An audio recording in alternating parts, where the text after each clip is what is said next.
Salut à tous, je suis Spyro le Dragon.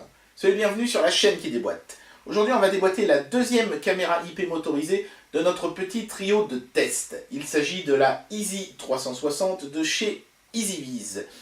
Particularité de cette caméra par rapport à la précédente qu'on avait testée, celle-ci dispose d'un mode vie privée. L'objectif de la caméra se cache derrière un cache plastique. Et d'un mode tracking qui suit du regard les gens qui seraient passés devant la caméra quand celle-ci évidemment est en mode détection de mouvement.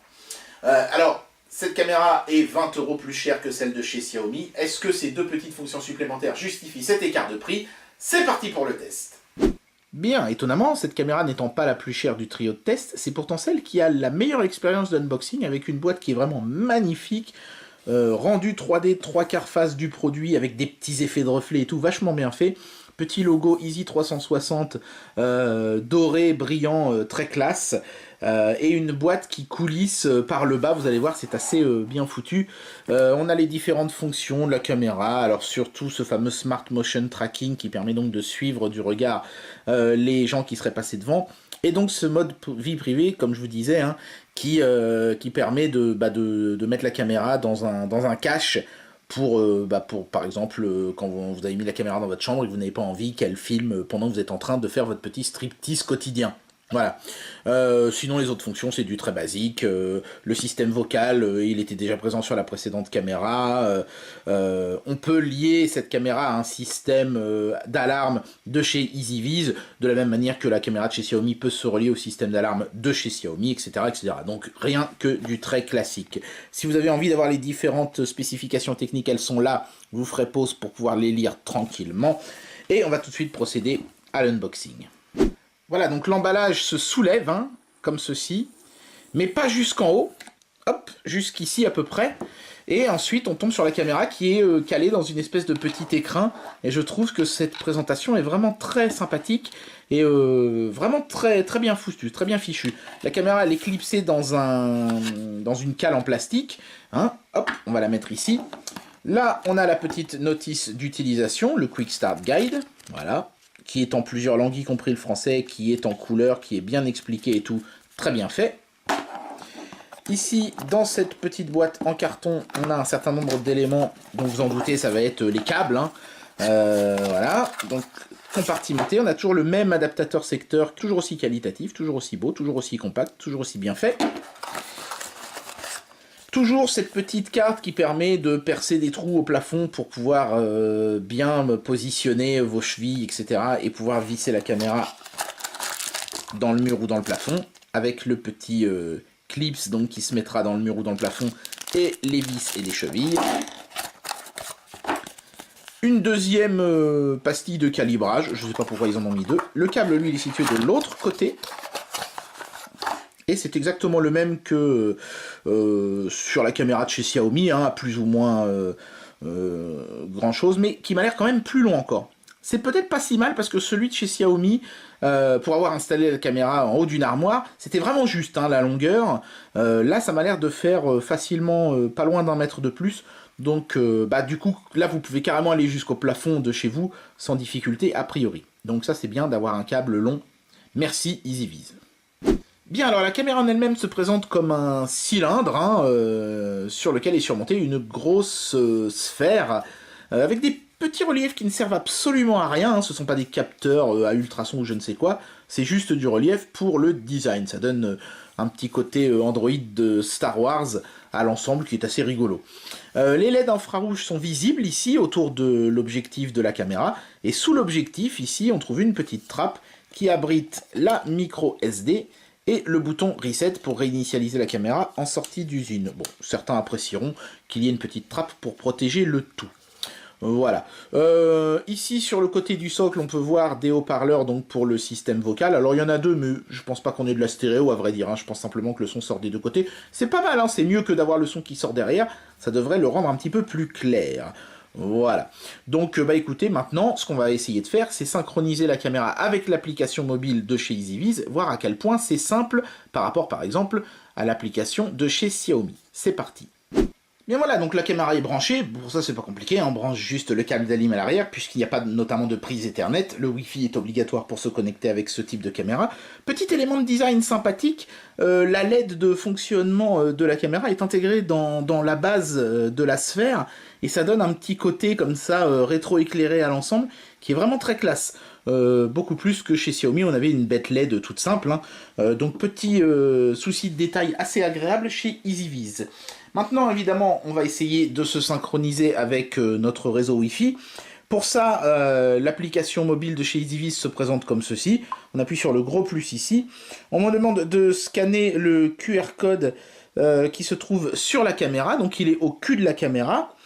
Donc hop, allons-y. Voilà.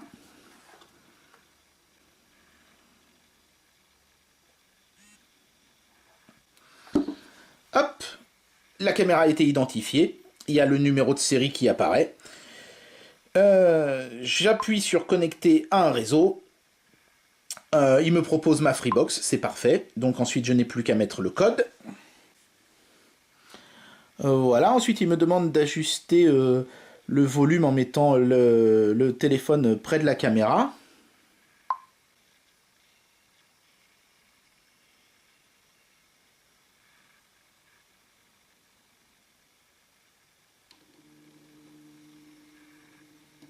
Ça doit être de l'ultrason parce que j'ai rien entendu.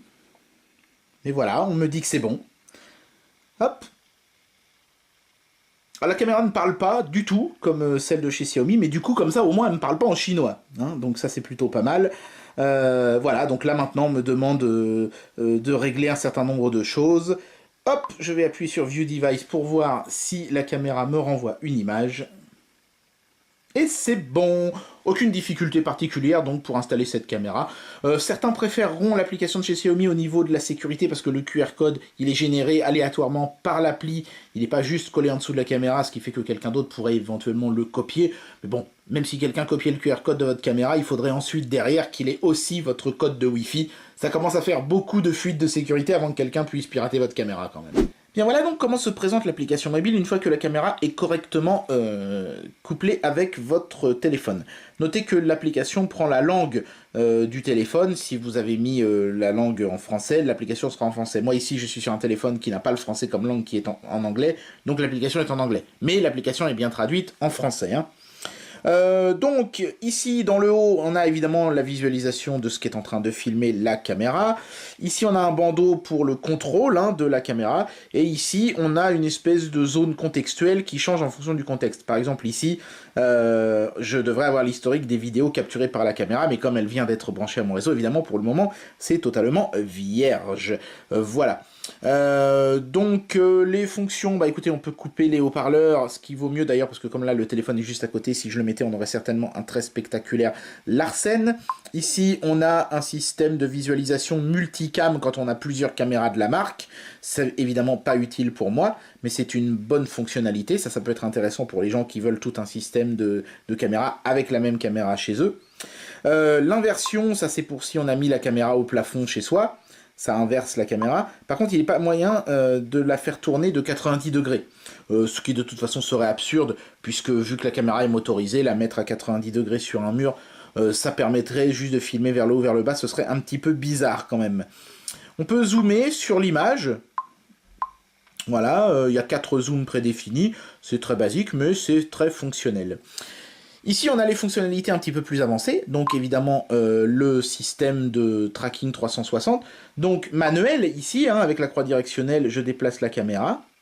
C'est un peu moins fluide, ouais, c'est un petit peu plus choppy que chez Xiaomi, mais en revanche ça reste net, alors que chez Xiaomi on avait un motion blur assez important, donc bon, les puristes préféreront je pense le rendu de la Easy 360. On peut faire une photo 360, où la caméra fait alors un panoramique et nous donne le résultat ici. On va essayer d'en faire un, hein. Et puis donc le fameux auto-tracking qu'on va tester dans un instant, qui est supposé suivre les gens du regard. Allez, on va tester les fonctionnalités un petit peu plus avancées de la caméra, et on va commencer par ce fameux 360 picture, qui m'intrigue pas mal. Allons-y.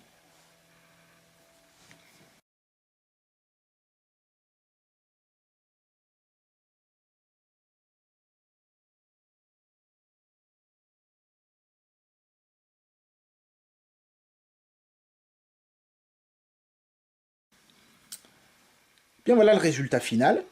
On a donc un bandeau en 360, très propre. Alors, je me suis planqué avec le smartphone parce que je voulais surtout pas qu'il y ait quelque chose qui bouge pendant qu'il fasse les prises de vue. Hein. Sinon, ça aurait tout simplement pas marché. On peut voir quand même certaines jointures hein, par endroits, c'est pas parfait. Mais c'est quand même pas mal, c'est plutôt rigolo et ça peut être intéressant, j'imagine, comme fonctionnalité.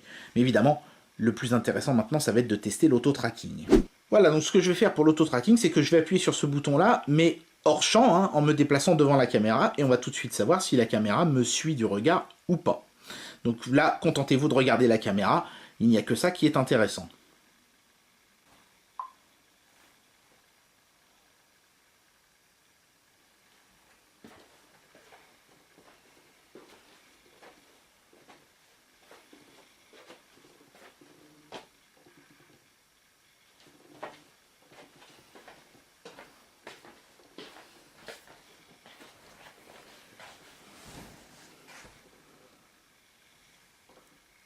Ça marche pas mal, hein, elle ne m'a pas perdu du regard, parfois elle cherche un peu, mais je suis toujours dans le cadre, donc c'est plutôt pas mal, fonctionnalité très intéressante, bravo EasyViz. Ultime petite fonction avancée à tester sur cette caméra, le mode vie privée, donc qui permet de masquer l'objectif de la caméra. Quand j'appuie ici, on va voir ce que ça donne.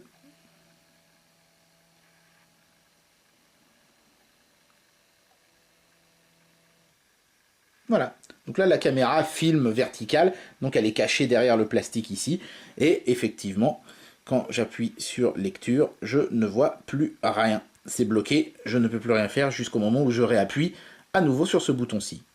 Petite fonction donc très intéressante, parce que la caméra n'est pas seulement en train de filmer en haut, elle est carrément bloquée, il faut réappuyer sur le bouton ici pour en reprendre le contrôle. Donc ça c'est vraiment un bon système. Allez, on va tester le système vocal, puisqu'on l'avait fait sur l'autre caméra, il n'y a pas de raison de faire des jaloux. Coucou. Coucou. Voilà, ça fonctionne, plutôt pas mal, le son est clair. Pas forcément plus que la caméra de chez Xiaomi, hein. Je ne sais pas si le coup d'avoir deux haut-parleurs de chaque côté est vraiment une grosse différence. D'autant plus que j'ai l'impression qu'ils sont un peu plus petits que chez Xiaomi, mais le son est clair et fort, donc la fonction est fonctionnelle, pas de problème. Bien, avant d'en arriver à la conclusion de cette vidéo, juste 3 petits points de détail intéressants que j'aimerais souligner. Un, toutes ces caméras, bon je vous montre avec celle-ci, mais c'est le cas pour toutes, hein, peuvent fonctionner évidemment sur batterie si on le souhaite, ce qui permet de ne pas être dépendant du courant électrique de chez soi pour maintenir un niveau de sécurité satisfaisant. Deuxième chose, sur l'application, on peut accéder au raccourci en glissant comme ceci vers le bas, le volet ici, mais on peut également glisser la barre du haut, là, comme ça, vers la droite, ça marche aussi. Je m'en étais pas aperçu, voilà, excusez-moi, hein. C'est le petit bandeau orange ici sur la droite qui m'a mis la puce à l'oreille. Et dernier petit point de détail concernant l'appli, pour mettre le flux vidéo en plein écran, il suffit tout simplement d'orienter le téléphone en landscape, et là on a le flux vidéo full screen. Et bien voilà, on arrive à la conclusion de cette vidéo, et il est temps de donner une note à ce produit. Clairement, ce produit met la barre un peu plus haut que celui de chez Xiaomi, de par deux fonctionnalités absentes chez Xiaomi présentes sur cette caméra-là. Le mode vie privée qui est mine de rien très intéressant parce que voilà, ces caméras filment en permanence et parfois on a peut-être envie qu'elles ne puissent pas le faire.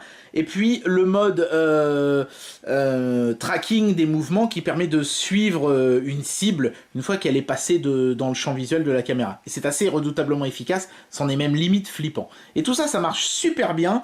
L'application mobile également. Là par exemple vous voyez la caméra elle est déconnectée de tout, je n'ai plus d'image, hein, ça met un petit temps de réaction mais on peut vraiment savoir en temps réel si la caméra fonctionne ou pas.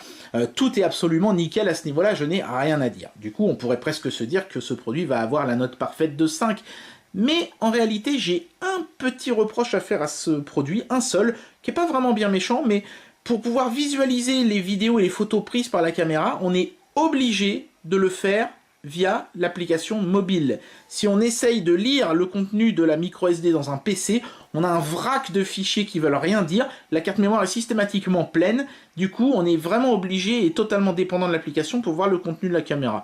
Pour ça, j'enlève une demi-étoile. Le produit est vraiment excellent, 4,5. C'est plus une suggestion pour le constructeur qu'un critique. Il faudrait qu'on puisse lire le contenu de la carte mémoire sur n'importe quelle machine et pas seulement via l'application mobile. Voilà. Allez, j'enlève vraiment une demi-étoile, c'est histoire de chipoter. Et puis pour se garder un petit peu de marge pour la caméra suivante qui, je pense, va proposer encore plus de fonctionnalités de celle-là. Mais c'est un excellent produit que vous pouvez acheter les yeux fermés. 4 étoiles et demie, c'est mérité.